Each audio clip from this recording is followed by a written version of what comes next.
Namaste, everyone.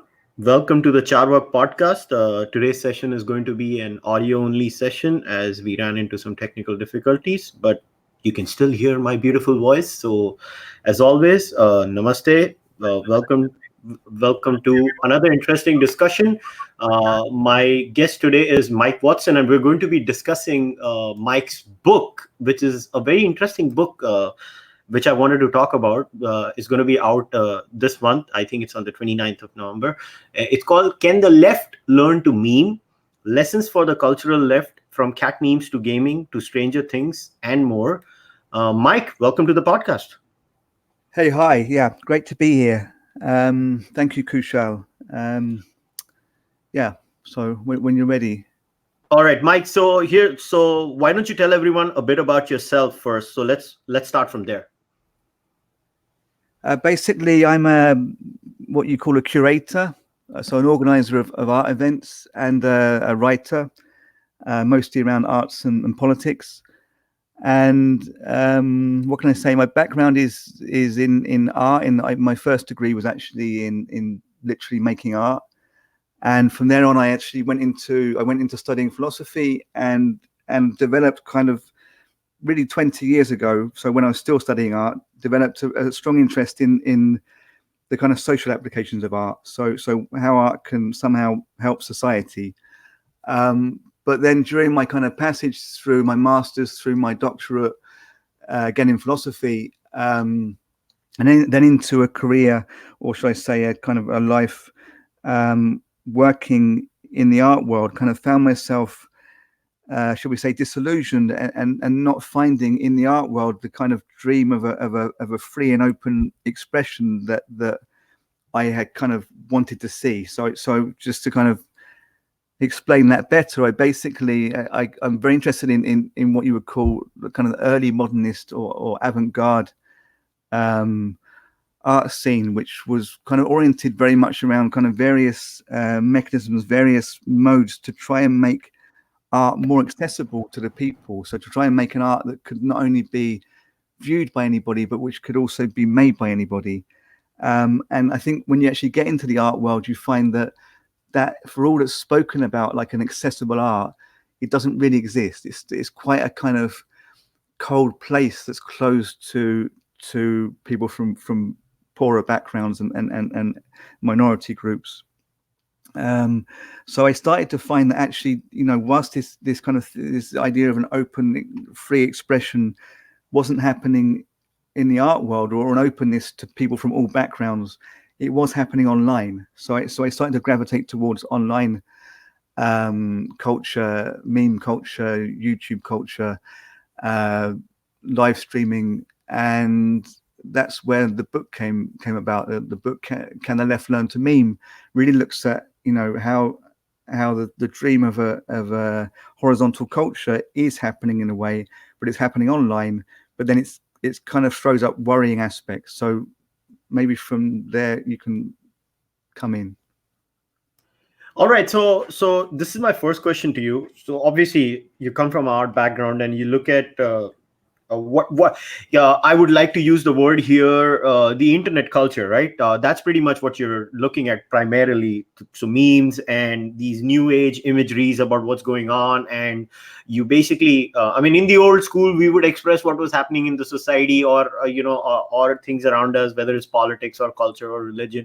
We would draw a painting and maybe make a sculpture or something. But obviously, in the age of information bombardment and basically what we called is our brains being basically carpet bombed by information at a rate of knots nowadays. So the meme culture has come up.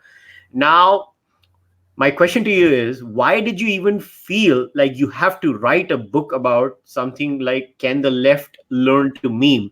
Now, in our email exchanges, you were telling me that this was sort of a pun or a sly on the other side, that you actually think, because in your view, there's this, and this is why I'm asking you this question, is because I'm not someone who's living in the West. I'm someone who looks at the West as an outsider. So like, I have no skin in the game there.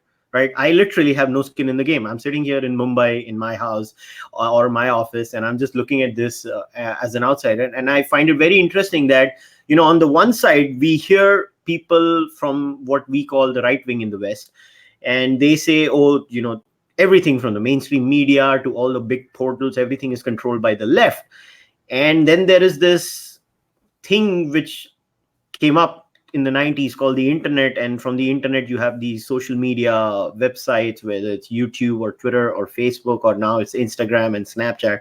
And then this meme culture came up, and then you have this barrage of people, I don't know what's 4chan, 8chan, and you have all these memes coming up, and one side says, oh, the other side is doing XYZ, and the other side says, no, how can you say we are doing this? You guys have the control.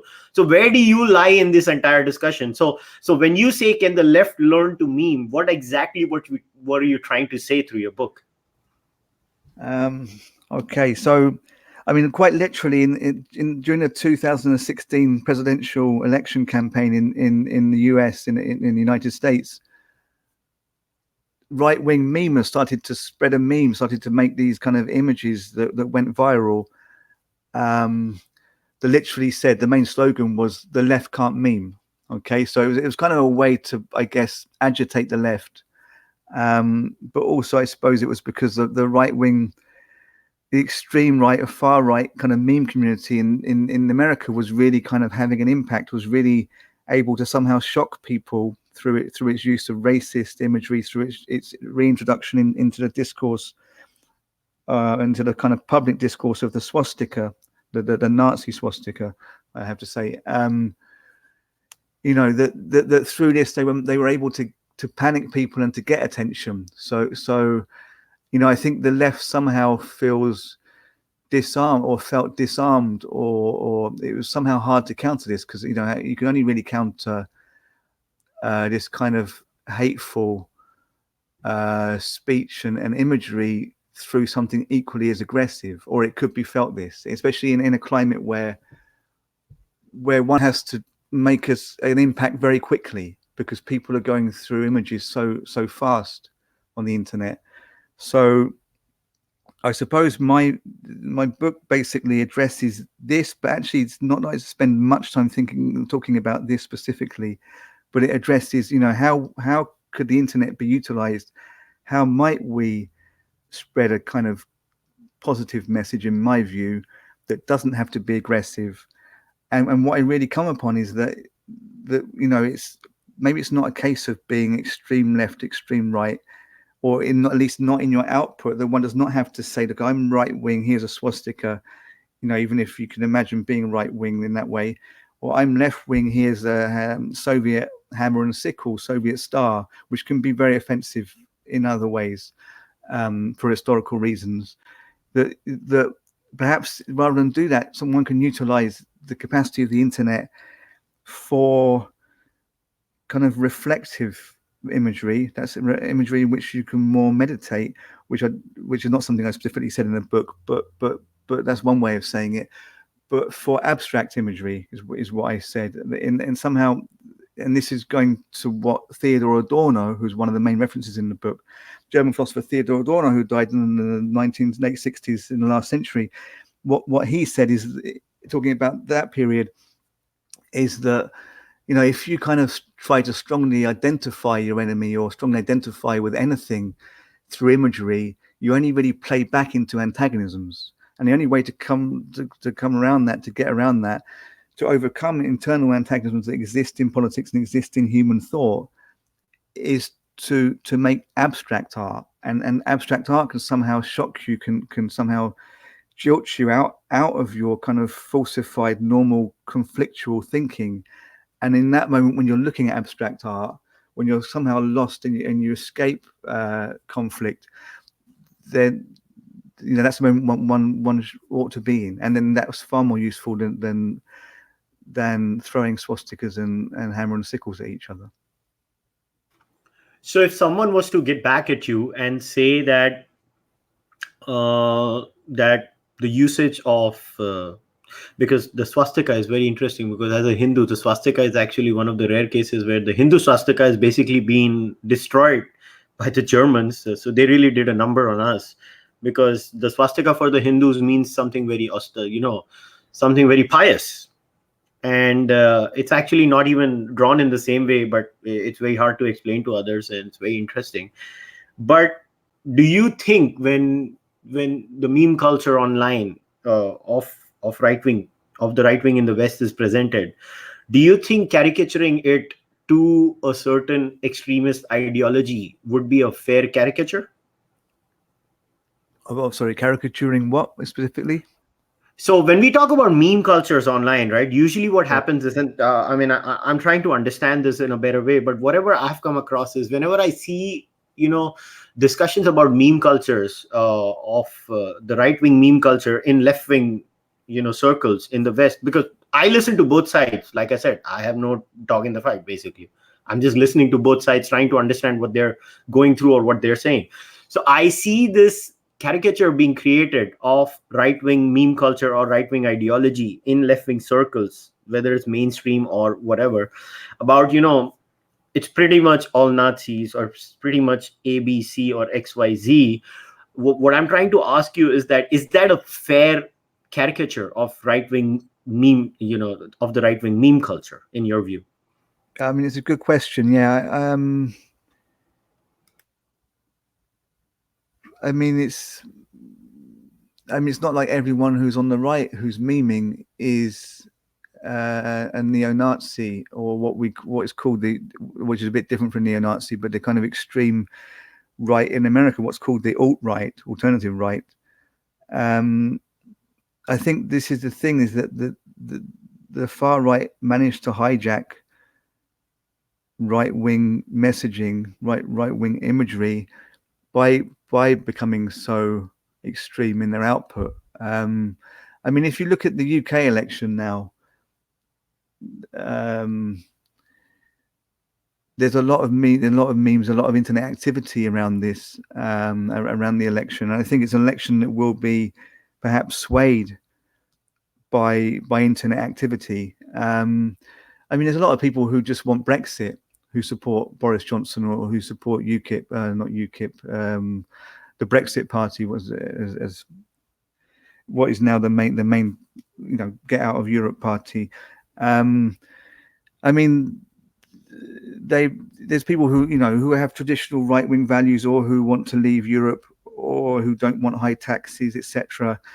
And they kind of wind up leftist people, but not in any extremist way. I mean, there is an extremist aspect. We have to say a lot of what's happening in terms of meme activity, in terms of what's happening on Twitter, people messaging each other, is a debate around, you could even say, fairly centrist terms. But then you have this thing that, one really gets the impression that we're at a real tipping point, that we're talking fairly centrist terms around a world that's gone radically right. So, you worry that, okay, what's really being talked about doesn't involve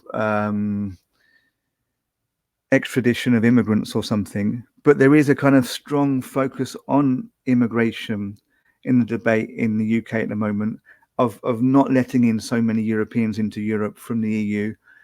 And then you think, well, these Europeans aren't dangerous. Also, we need a lot of immigrants coming from Asia, from Africa. We need them. The economy functions like this in the UK.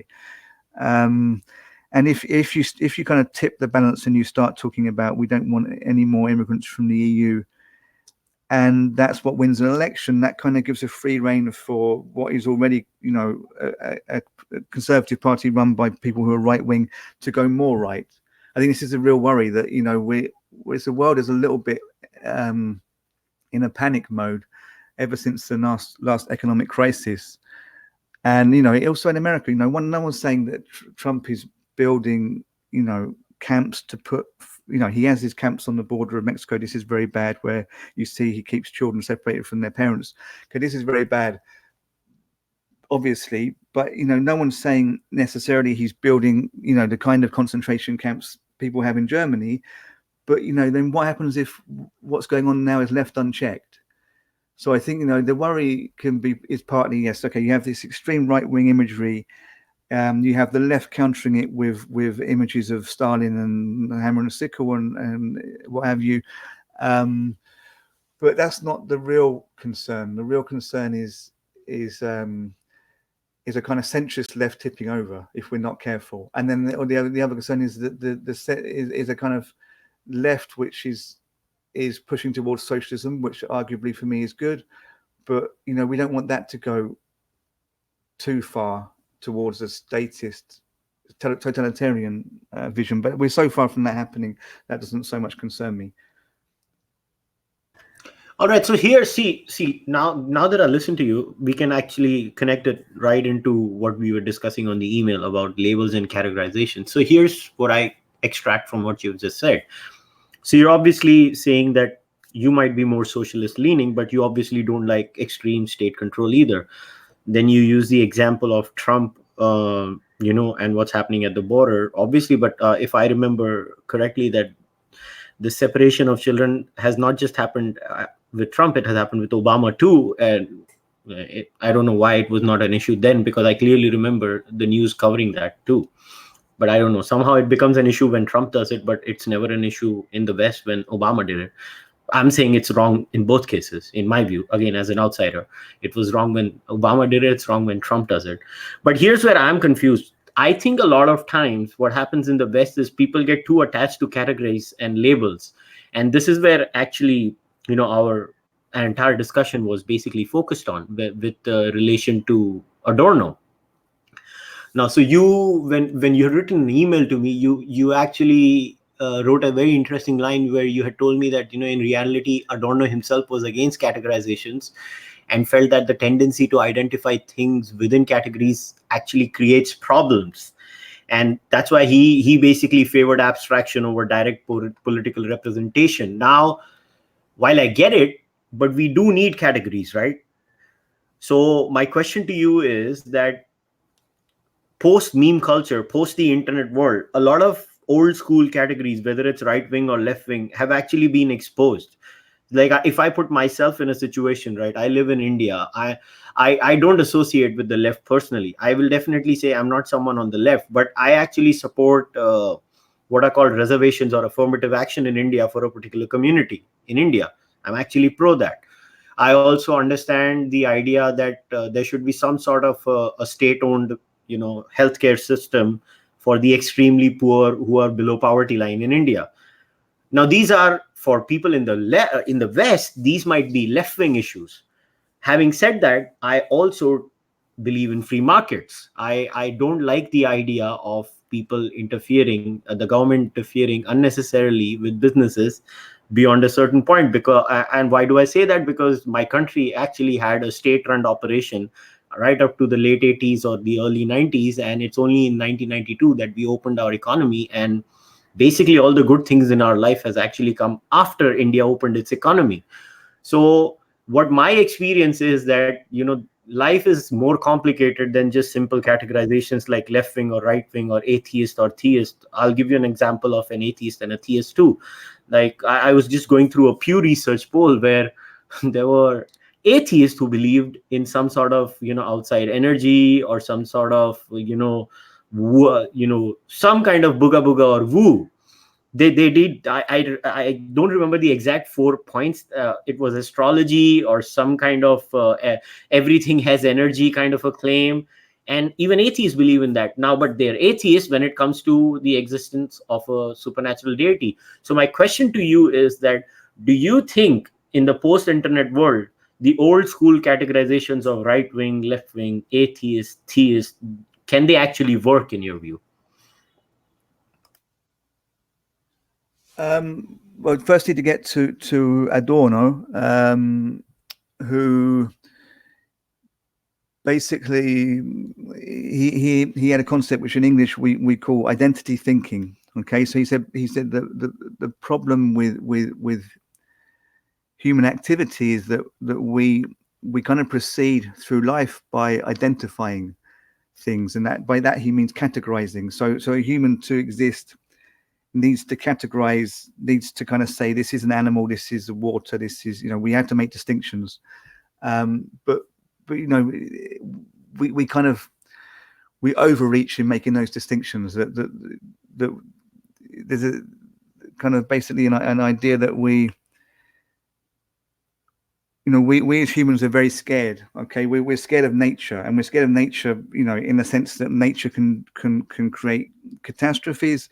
But we're scared of nature in the sense that nature, in any case, is going to end our lives. That nature is within us, but this is the thing we can't really handle. So we make a false distinction between ourselves and nature. What you would call philosophically the subject, the I, me, and everything outside me being the object. And this distinction is kind of fundamental to the problem, to the sort of problems we have politically. In that from that distinction, we kind of carry on trying to gain power over the object, over nature, over basically anything outside us as individuals. So we proceed by identifying, categorizing, giving values to everything. And this has happened always historically. For Adorno, this happened, right from primitive existence, when people had like magic charms, through to more systemized magic ritual, through to religion, which are all ways of identifying, categorizing, and then on to the Enlightenment period. So the Enlightenment period is this kind of period in which people started to think scientifically as a means to ostensibly separate ourselves out or get away from religious tyranny, shall we say. So we did this by saying, okay, so instead of like jumping to some kind of conclusions or just basically making up stuff to control people, as you can argue that religions do, we're going to measure everything. We're going to measure it. We're going to only give values to things we can measure. And in that way, we can free people up. Okay. The problem for Adorno is that we ended up measuring and categorizing everything to such an extent that even the human is categorized. So the human is categorized themselves under what now is a kind of finance capitalist system, but under, when Adorno was alive, was a kind of industrial capital system with a kind of strong media element. And so Adorno says, well, if the problem is identity thinking, that we categorize too much, what we need to learn to do is to not categorize at all. But of course, this is very difficult because categorizing is intrinsic to being a human subject. It's what gives us, in a way, our power. So Adorno says, as I kind of talked about earlier, that if the problem is too much categorization, we can escape this only through losing temporarily our ability to categorize. So you can do that by reflecting on an abstract artwork, because there's nothing in abstract artwork that makes sense. Okay, it literally doesn't make any sense. So you can't categorize and identify things. So when you're looking at an abstract painting or listening to a piece of, for Adorno, certain musicians like Schomburg, classical musician Schomburg, or kind of a very, very kind of far out for his time classical musician, Gustav Mahler, another classical musician. When you're listening to these people, you get somehow lost. You can't, if you can imagine, you're in front of an abstract artwork. Maybe he didn't talk about painting really, but Mark Rothko, for example, is an American abstract painter, American Russian, I believe. Or you're listening to a piece of music. You somehow, when you're listening, you get absorbed and you forget everything. And that kind of moment of suspension for Adorno is what he called the shudder. You shudder.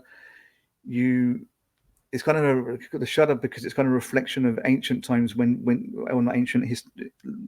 How can we say of kind of pre-modern times when people would be struck down in awe of nature, and in this moment, you become one with the object that we're so much trying to kind of free ourselves from. So it's exemplary of how we can live in harmony, in a sense, with the world at large and with each other.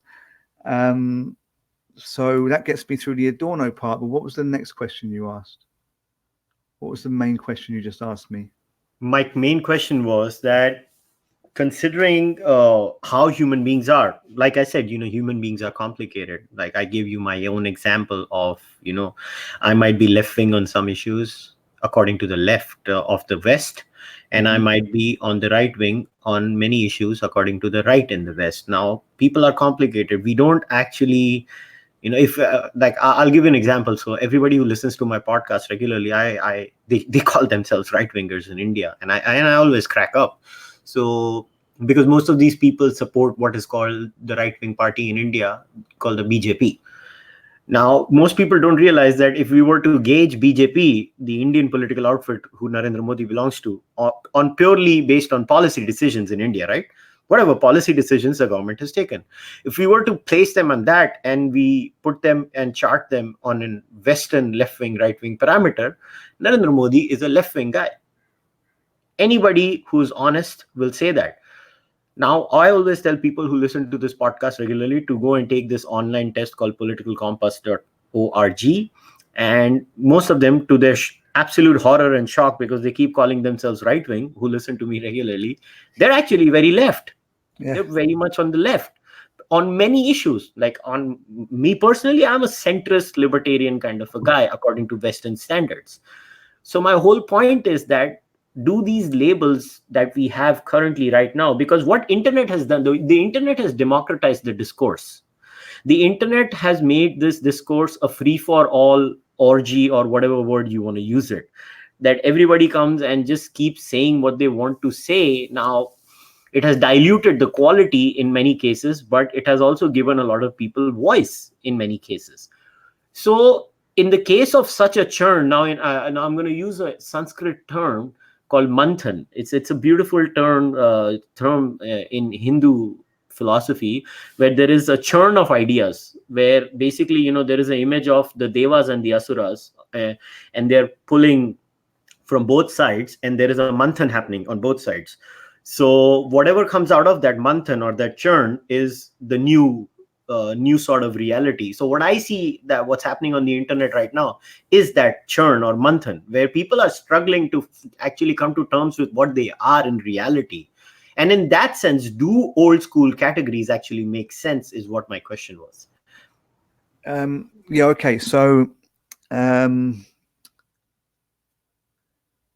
I mean, one has to bear in mind, and I still connect this to Adorno and what I was said previously about Adorno, is that Adorno was a leftist from what we call the Frankfurt School, which was a group of connected philosophers centered around Frankfurt prior to World War II, who then, many of them dispersed. Adorno went to America for a while, I think between 10 and 20 years, actually. But the Frankfurt School was a kind of group of thinkers that basically they kind of applied Marx's class analysis and his economic model, but they said that there's not only economics, there's more happening in economics. There's a cultural aspect, and for Adorno, it was a cultural aspect that was largely maintaining control of the poorer classes on behalf of the ruling classes. And he saw this happening in America as much as in the Nazi Germany that he had fled as a German Jew. Okay, this is why the Frankfurt School, some of them dispersed, is because some of them were Jewish in Nazi Germany at that time. And so Adorno found in America that you have this tendency to control, but it was packaged as free choice. So that one could choose to go to the cinema and see one of 10 movies, or read one of many different men's or women's or at that time, I guess, more women's magazines or car magazines or what have you. And actually, what you were being presented wasn't actually a choice. That you were getting a lot of very samey, very similar kind of things being conveyed through these different kind of branches of the mass media, and these were all kind of telling you how to behave in a certain way conducive to a capitalist society. So Adorno, he's left and sees culture and sees the media as having a big impact on society, and as such, and he's seeing this, and he's seeing the similarities between what happening in America through the media and propaganda, what we would call propaganda, when applying it to Nazi Germany, to fascist Italy. He's kind of, starting to, this is in the 1940s, see that there's a big crossover somehow between the left and right, or that it's not so much it's as simple as left good, right bad. And this is interesting because after World War II, he resettled in Germany, and he ended up teaching again in Germany after kind of giving up his professorial role before, when he fled. And he ended up kind of in the midst of a student movement that was far left. This is in the 1960s, 1968, 1969, when you had uprisings in Paris, uprisings across Italy. And then there were uprisings in Germany, and basically Adorno refused to back his students. And it's one of the kind of main critiques of Adorno.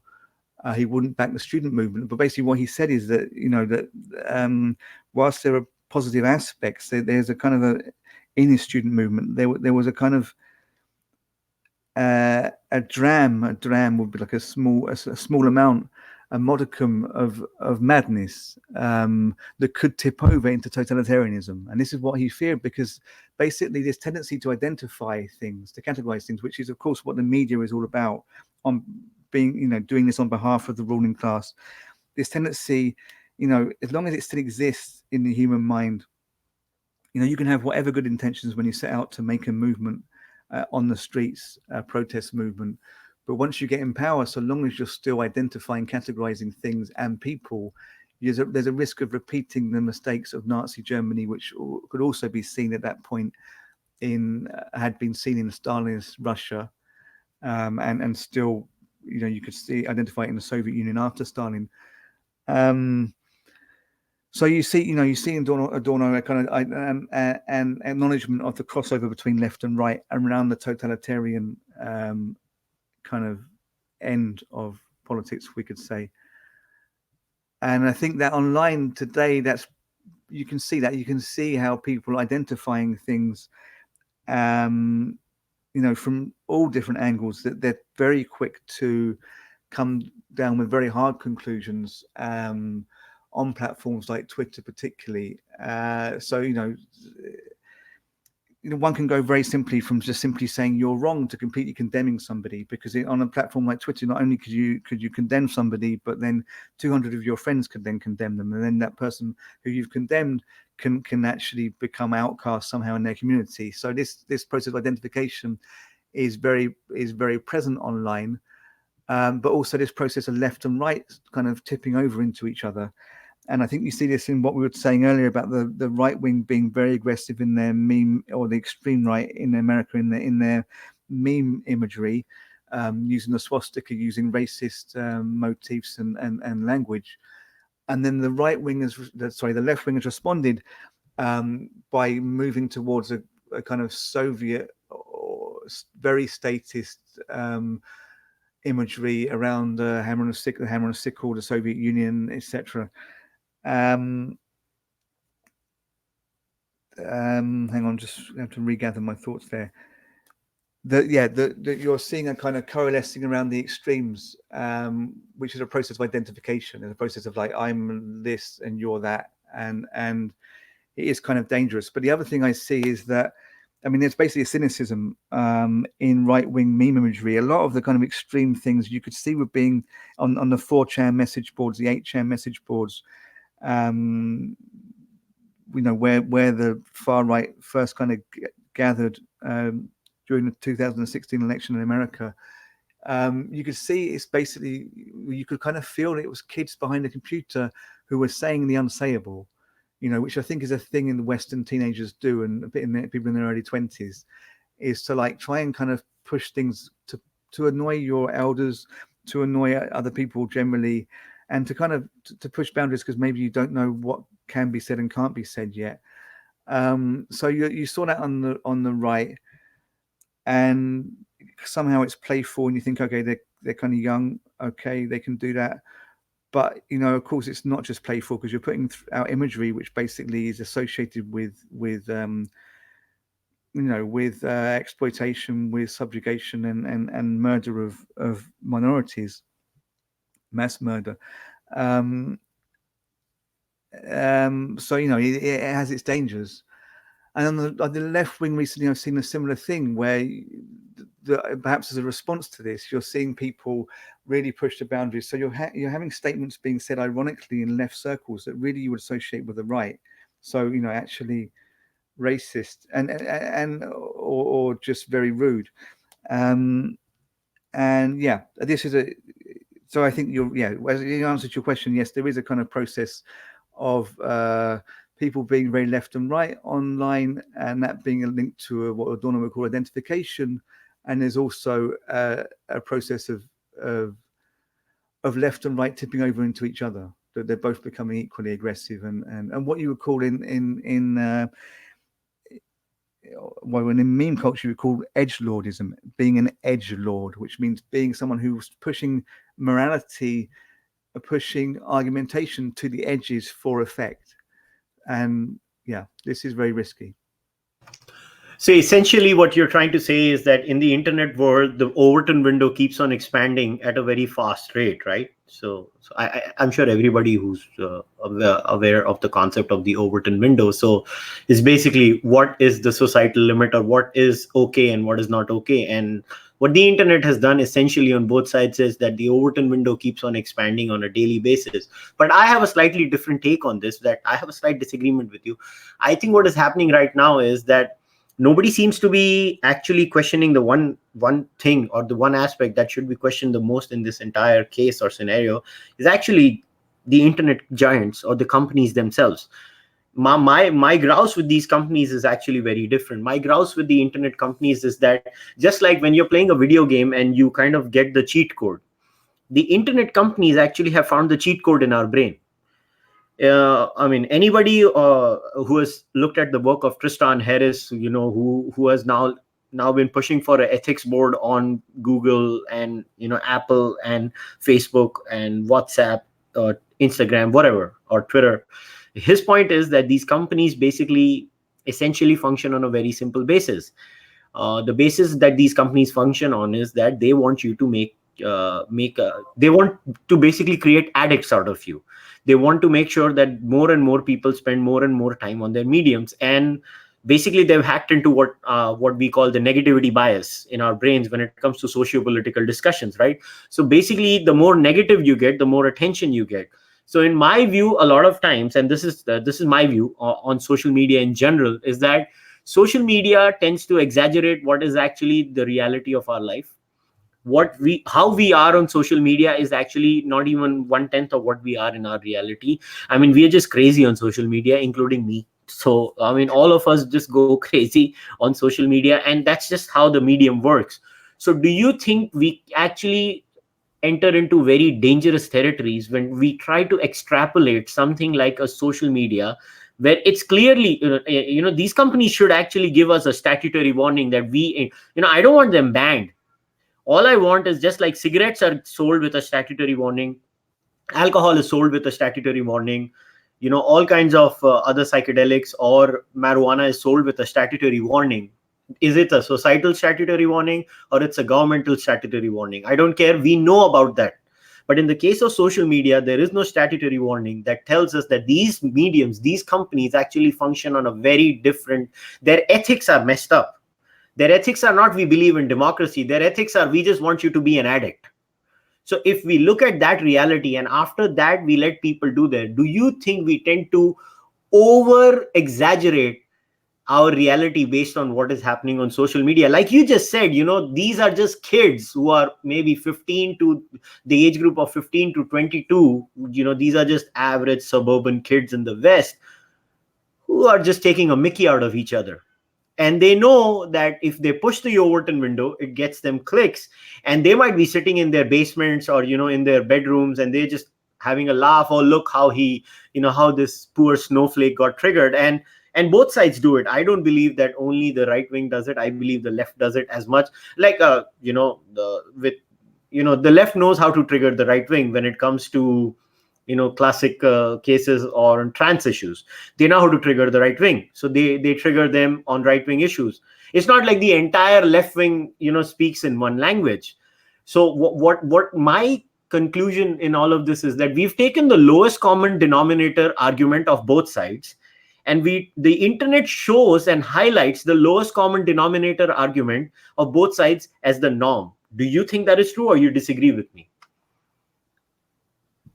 I think that is to some extent true, that corporations have found that they can make money from us clicking, because they can sell, every click is somehow worth something in terms of data, information that can be sold. I think that's certainly played upon. I think it touches very basic human psychology, in a way that it couldn't be touched in the pre-internet era, or prior to the recent internet as we know it. But there are things that always existed. It's just that when you were sitting in your home in the 1980s, I don't know, maybe you weren't in the 1980s, but in the 80s or 90s, you were sitting in your house, you had a TV, you talked with your family, maybe someone came round, knocked on the door, but people didn't just throw insults at you routinely. All the strangers, maybe your family did at points, but I mean you basically weren't subject to so many provocations. So certainly, the internet is somehow responsible for triggering something very routinely that was not triggered on that level before, and people are making money from this. Then should we somehow control the way this is affecting people, and the way people may be leading themselves, or becoming someone very different online, someone very aggressive and cynical? It's difficult to say, because we're basically finding that nothing we really believed in the modernist period, which is also somehow linked deeply to the pre-modern period. And by that I mean like believing in some kind of linear progress, believing in heading towards some kind of, could be spiritual heaven, could be political utopia. All these things have kind of fallen down, and these things were damaging in themselves, and we're looking for a new way, and we haven't found it. So then, if one is looking for a new way, it's difficult to then say, you should be or shouldn't be doing this, because who is now to be the judge of what's right or wrong? And I think this is partly the difficulty with the left, because there are left strands on the internet, such as what one calls acid communism, a term coined by or one of the people who coined it, who was in the midst of writing a book on it when he died, was the Mark Fisher, British philosopher or theorist. And basically, it's a blending of communism, but with a kind of, how could you say, a vibrant cultural scene that is based on a shared consciousness, on kind of beatnik hippie ideals. So that's the acid aspect, although the acid could also mean corrosive. But it's not to say that it's saying everyone should do drugs, but it's open to a kind of consciousness raising that one could associate with mass musical movements, such as the hippie movement, the later kind of acid house movement, rave movements in the West. So this lends itself to very interesting ideas, that one does not become a communist or does not spread a kind of shared human kind of consciousness by state control necessarily. One can do it by making a kind of working class mass movement, which was at base irrational and not controlling. But then you get this point that then one can't really control what's being said. So on acid communist forums, you can actually have very inappropriate comments being made, and then if you call them out, you're not, in some people's view, being acid communist. And I think this is where the left really is meeting up with the right. But at the same time, who wants to be the one saying that it's time to go to bed and stop annoying your siblings, or stop being rude online? This is kind of Jordan Peterson's take, I think, more on what he would say is the postmodern left. Jordan Peterson, I'm sure you're aware, is this Canadian psychologist who wrote this book called, I think it was called 12 Rules for Life, in which he kind of addresses the millennial, because he's really addressing his students, and all his students until very recently would have been millennial. And he's sort of saying what a millennial is, they lack a backbone, they're confused because society is confused, and this is partly because of postmodernism and the postmodern left, who said since the 70s that there are no rules, that they sort of break up of modernist doctrines, fascism, communism, etc., of strong beliefs, and they basically kind of said anything can go. People like Francois, people like is it Francis Lyotard, but in any case Lyotard in France. I think it's Lyotard who said that the postmodernism is a kind of suspicion of meta-narratives, incredulity towards meta-narrative, which basically means a disbelief in any strong kind of belief systems, a kind of rejection of any strong belief systems, which is the way one could foster a new world. But what Peterson said is, well, this is dangerous. Now we have nothing to believe in, and you see the result in millennial depression, in millennial anxiety. And he's a psychologist who's dealing with this a lot. So he says we actually need to go back to our old myth systems, and he talks a lot about Christianity in this 12 Rules of Life. And okay, like I can see where he's coming from, and I've taught millennials as well. Maybe they need direction, but at the same time, I'm not sure we're fully done with the experiment of getting rid of directions. There's still something lingering of the old order of, should we say, of control of totalitarian systems, even the ones that call themselves democratic, and of restrictions on the mind, restrictions on the way we think, which lead us into conflictual behaviors that can be damaging also to ourselves. So I think the question is, do we really need more control, or do we need to be more happy with no control and then not existing any kind of rule or order on a cosmic level? So what I would say is that it's not that we are maladapted because we don't have enough strong myths guiding us. It's more that quite clearly to me, the universe, even if it had a god, would be a chaotic order, because then who put the god there? I mean, this is getting deep. This is getting on a deeply different level. But to me, I can't accept that you can say that there is a God-given order that we can know about, and even there was when you have to ask why. So I think the humans, we want that order, and then we try and impose it everywhere, and we get angry when it's not there, and that leads to conflict. And what we should be doing is embracing the lack of order, and it's something that we find hard. And this goes back to the subject and object. We are individual beings in nature, subject to nature, and we're going to end up being taken by nature and end up in the ground and under the ground.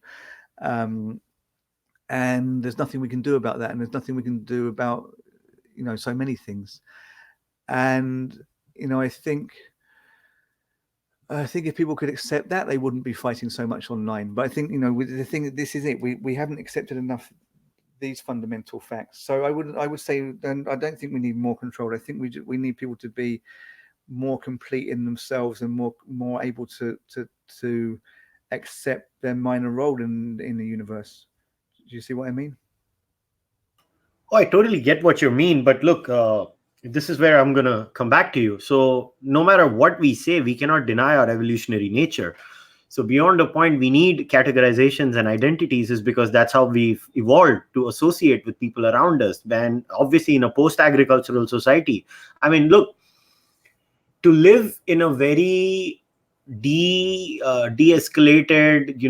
decategorized life, or we can't live.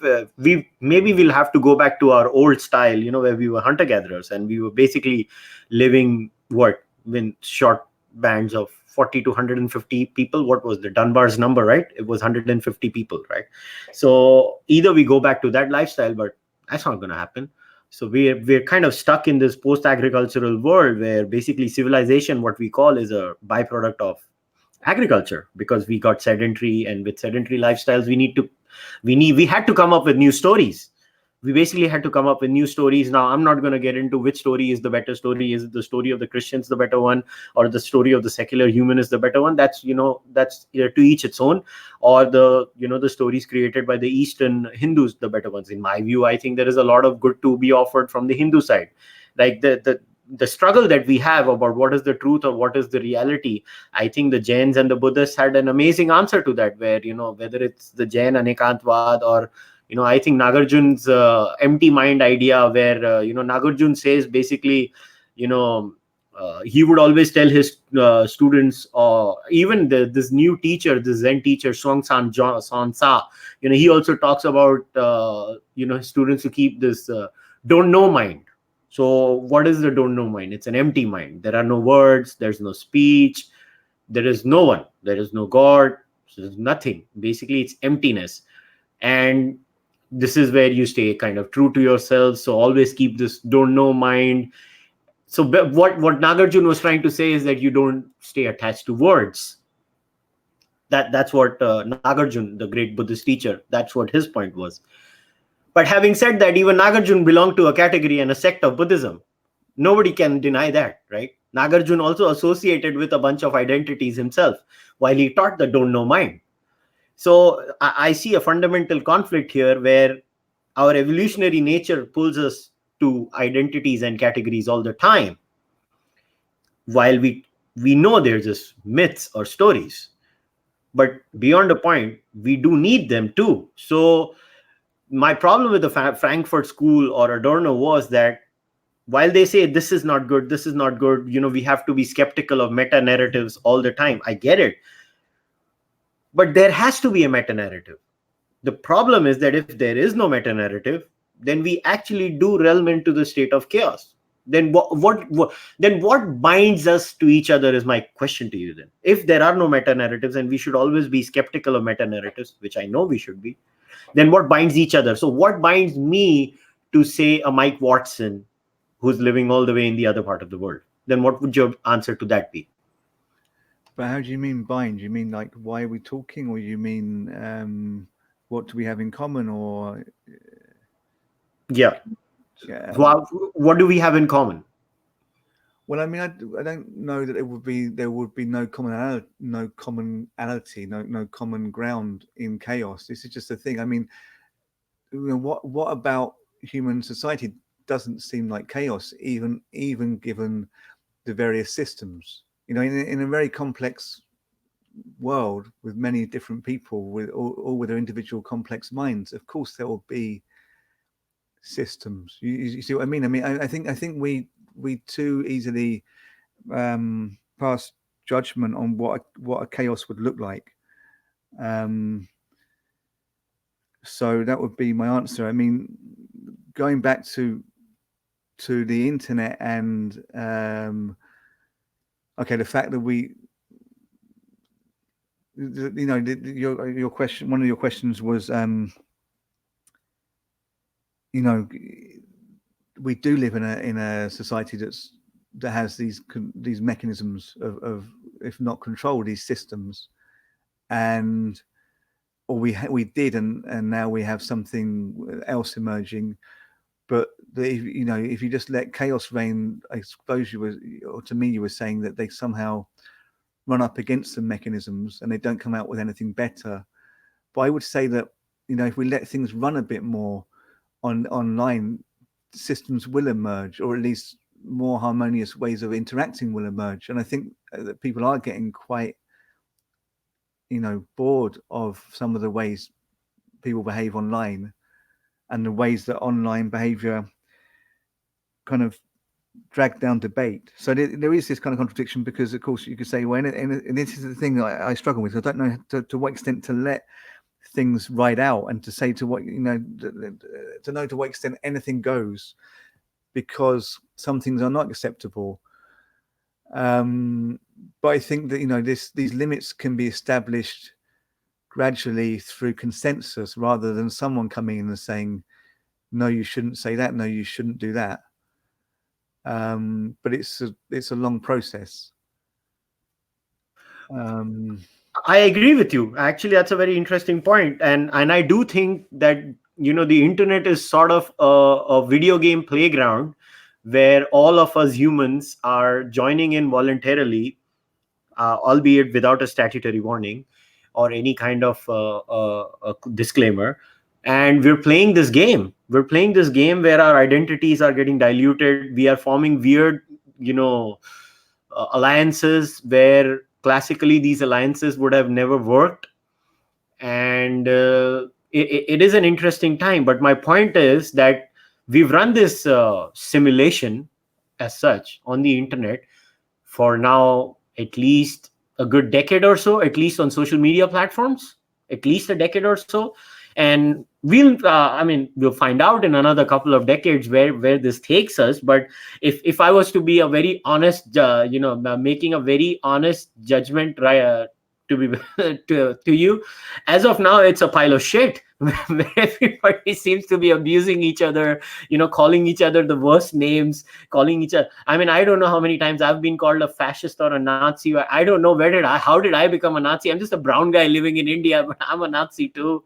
So I don't know how the internet world works.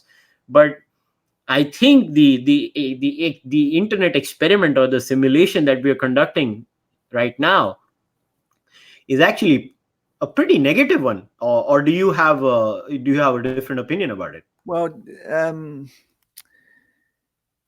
I mean, it has negative aspects. I think overall it's positive. I think that, and this is one thing that Adorno said, before I get on to what I actually think. He basically he said, after saying famously, and in different essays from the 40s through to the 60s, saying that one can't really make art after Auschwitz, is a famous line, but meaning after the Holocaust, because the conditions don't really exist. What his motivation was, because the conditions don't really exist to make what one could call art in a society that went so far into identifying and categorizing people that it actually killed millions of them. That this level of identification suggests that the kind of free level of thought necessary for art is no longer there, and that certainly we shouldn't be enjoying it. But as a German Jew, he was dealing with these issues, and maybe it's hard to kind of relate today to that. But he did say something as a kind of adjunct to that, and that is that art can't exist, but we should make it anyway, so that we don't surrender to cynicism, is what he said. And I think that what we see on the internet, the kind of massive production, constant production by people, everyone is producing, everyone is receiving. That is kind of a reaction against a situation that seems hopeless, as Adorno felt hopeless, that we don't know where to go now, but we carry on producing anyway. And I think that is very positive. And I think there are very positive images coming out, and even the mass of just things being produced, a sea of images, whatever they are, is somehow positive and is in a sense an abstraction, because there's so much of it you can't make sense of it. So it links to Adorno's idea of abstraction somehow leading you out of your kind of closed way of identity thinking, of trying to categorize things that can't be categorized. So I think there is a positivity, but I think there's also obviously negative aspects, and I think that the mass of things being produced is much more positive than what's being individually produced often. And I think here, and what you're saying about the in a sense taking a moral responsibility, or should there be hazard warnings on the internet? It's important to acknowledge that, okay, when one goes on the internet, one becomes a different person, a different subject. You just said you do horrible things on the internet, or you do whatever you said, crazy things. I'm sure I do stupid or crazy things, but at the same time, it's us doing them. We can't say, well, that was me on the internet.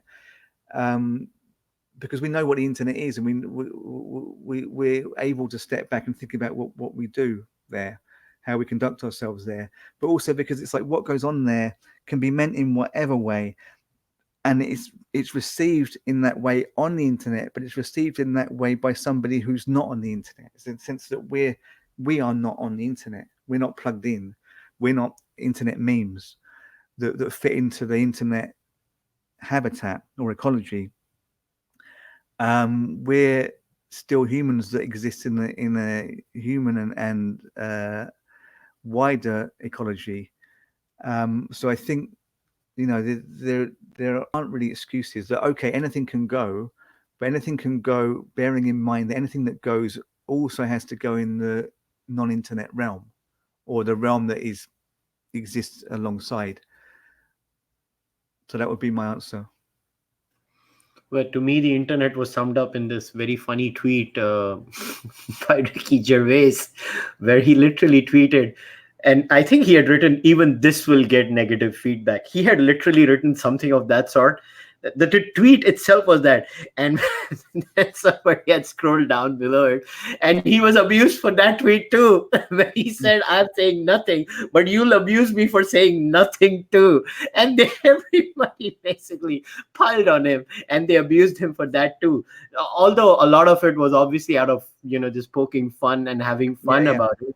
Yeah, but look, I would not want the internet to stop. I think I'm a huge supporter of the internet. I think my podcast is also a product of the internet. I do get the net positive aspect of it, but I still believe that somewhere down the line, social media companies are playing with grave danger. They're not giving kids, especially young kids, a statutory warning. Like, I have decided, I have a rule: I don't spend more than 30 to 45 minutes on Twitter and Facebook in a day. I just don't, as a rule. I'm not going to do it. I mean, I remember the old line about George Carlin, where he was, talking about what happened to just sitting in the park and playing with a stick. What happened to that? I mean, we used to, and that's true, because I was born in 1981, and when I was growing up, there was no internet. I mean, the internet came in India in 94 or 96, if I remember correctly, and our life was okay. I mean, we used to go out, we used to play, we used to do our little things, whatever. We used to have, we had a few video games here and there, but we had a lot of outdoor activity. I just think our brains are getting bombarded with unnecessary negativity, and it's a voluntary decision. Nobody has told them to go on there and spend hours on Twitter and Facebook, and somebody telling them they're ugly, they're fat, they're this, they're that. It's just happening irrespective of that. But yeah, but I still feel the internet companies do have some ethical responsibilities, and they should give a statutory warning to their users that you're entering a shit show. So please be careful before you enter there. But it's all good. So before we close down, I just had one last question to you, because in your book you also talk about video games, on video gaming. So what was, because I'm not a gamer, so I was just interested in what aspect of the video gaming culture were you trying to talk about through your book before we close things up. Okay. Okay. Well, probably easiest to come from this angle. So I mean, the gaming community was very much targeted by the Trump campaign. So this is one aspect. So Steve Bannon, who was Trump's campaign manager,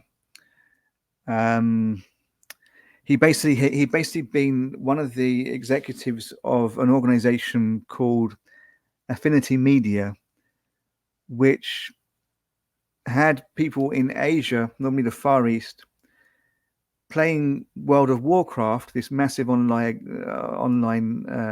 community game, playing World of Warcraft to win goodies, to harvest,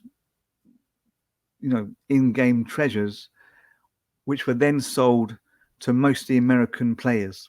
Okay, so he kind of identified a way of marketizing gaming, and in doing that, and actually the company eventually folded following a lawsuit from a disgruntled American player who said it was ruining the gameplay.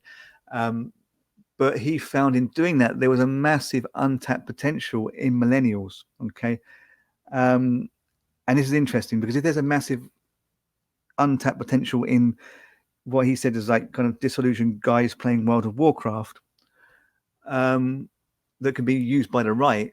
There's one that equally can be used by the left. And, for example, League of Legends, this other massive online kind of battle arena game, role play game, has, it's not counted every year. The official figures aren't always given, but it has over 100 million players worldwide. Okay, so that's more than a country. At any given time, it can have actually more than the population of a small country or even a medium country playing simultaneously. So, somehow, there's a community being brought together. And then within the actual game, with League of Legends, for example, you're playing as a team of 5, often with strangers from your region. So your region could be like Western Europe, North America, or you could actually play on a different region server. But you're kind of coming together with people to win a game as a group. Okay, so this for me is kind of exemplary of how online could foster community. And you're seeing this a bit.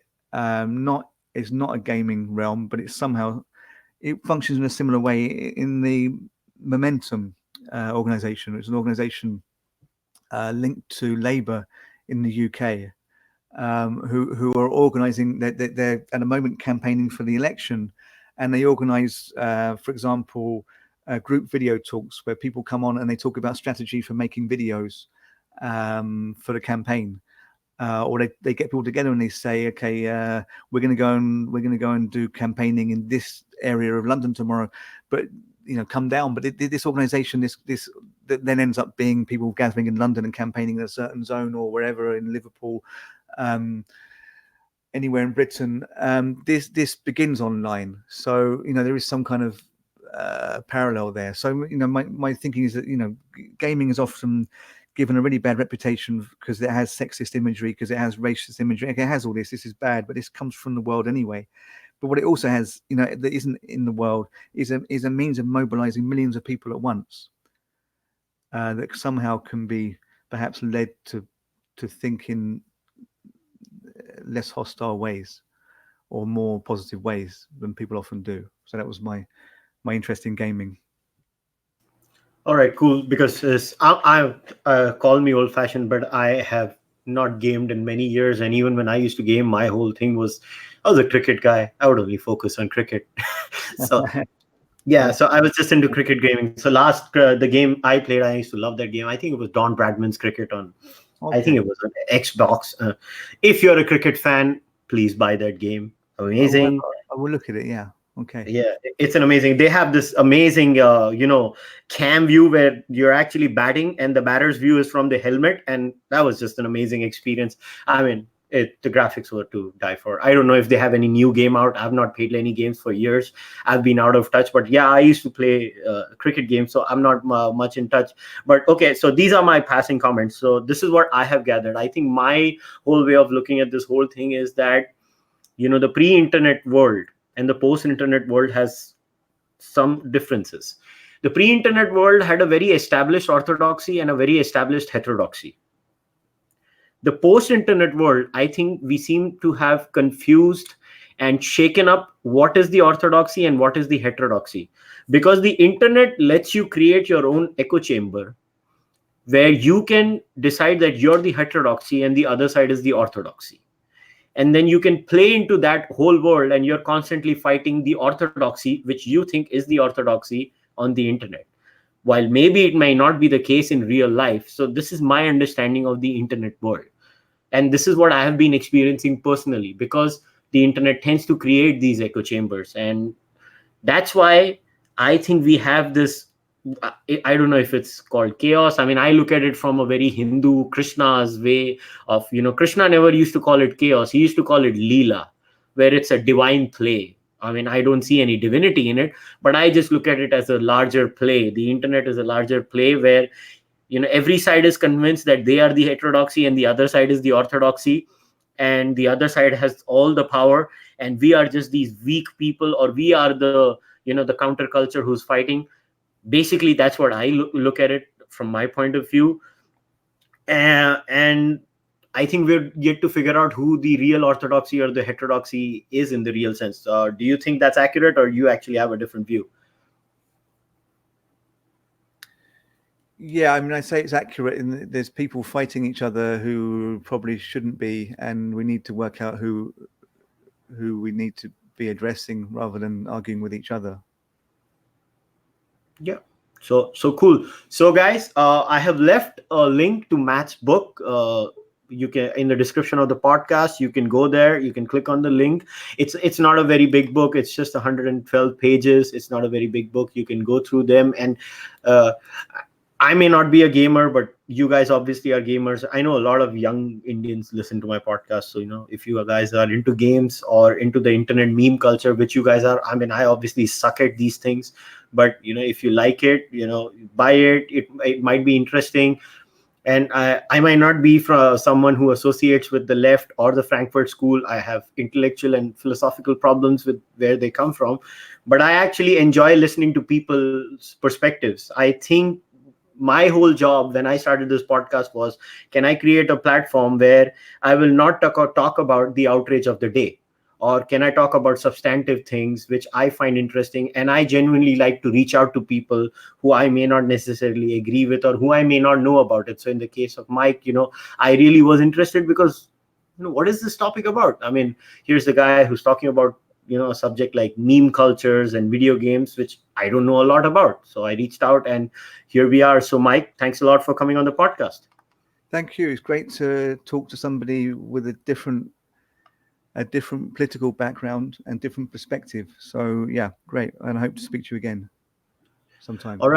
All right, guys, I'll see you next time. As you know, I'm already on Patreon. So if you want to support me there, the link's on the screen. You can go on www.patreon.com/Cārvāka. You can go and support me there. Otherwise, you know where I am. I'll be with you next week, hopefully with a new guest, and we'll talk about something even more interesting. Until then, namaste, goodbye, take care, see you next time.